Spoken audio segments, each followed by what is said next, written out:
Think about how you and your friends approach the exact same problem. One might tackle it hands-on, another might research it for days, or just ask an expert.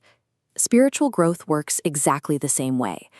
Everyone starts with a unique level of spiritual maturity. For some, the natural instinct is devotion. They find their connection through ritual, prayer, and the grand temples built to honor the divine.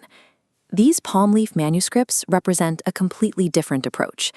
Other seekers look for truth through intellectual wisdom, decoding complex texts and ancient philosophies.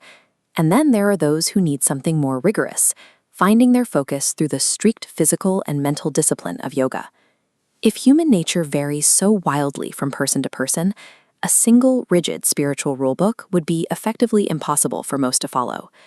The 16th century poet Poonthanam addresses this in his masterwork, the Jnanappana. He explains that the system is designed with a multitude of valid paths, each precisely calibrated to fit the specific nature of the individual seeker.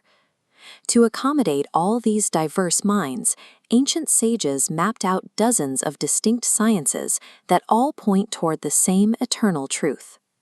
The foundation of this system is found in the Vedas, starting with a concept called Karma-khanda, the path of righteous action in the material world. This path recognizes that we live in a physical society. We have families to feed and everyday labor to perform. Worldly responsibilities are unavoidable.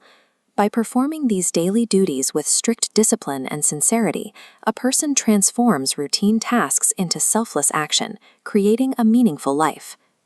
But there is a catch. Every action we take, especially if it's driven by a selfish desire for a reward, leaves a tiny psychological impression on the mind. Over time, those impressions deepen our attachment to the material world. As long as a seeker remains attached to the specific results of their actions, the wealth, the status, the praise, they remain trapped in an endless cycle. They need a deeper truth to break out. How do you achieve freedom if doing the right thing binds you to the material world? The answer lies in the Upanishads. They clarify that freedom doesn't require you to abandon the action itself. You only have to abandon your attachment to the outcome. It's a pivot away from external, physical rituals and toward a quiet, inner realization. You still do the work, but your mind remains perfectly steady. This manuscript of the Bhagavad Gita brings these diverging practices into alignment, weaving action, wisdom, and devotion into a single cohesive framework. It demonstrates that these approaches are not mutually exclusive. A single seeker can employ all three simultaneously. They're simply different roads mathematically converging on the exact same destination of liberation. You take the road that matches your mind. This returns to the core of Poonthanam's Jnanappana. Every human mind processes the world through its own unique filter of action, devotion, or contemplation. Because of this psychological diversity, the ancient sages avoided prescribing a single mandatory path for all of humanity. Instead, the spiritual teachings were dynamically revealed based on the psychological readiness and temperament of the individual seeker. This highly adaptable framework represents the deep compassion at the heart of the Jnanappana.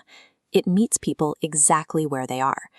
To reach the final stages of any of these paths, seekers eventually encounter the foundational structures of Indian philosophy, Sankhya and Yoga.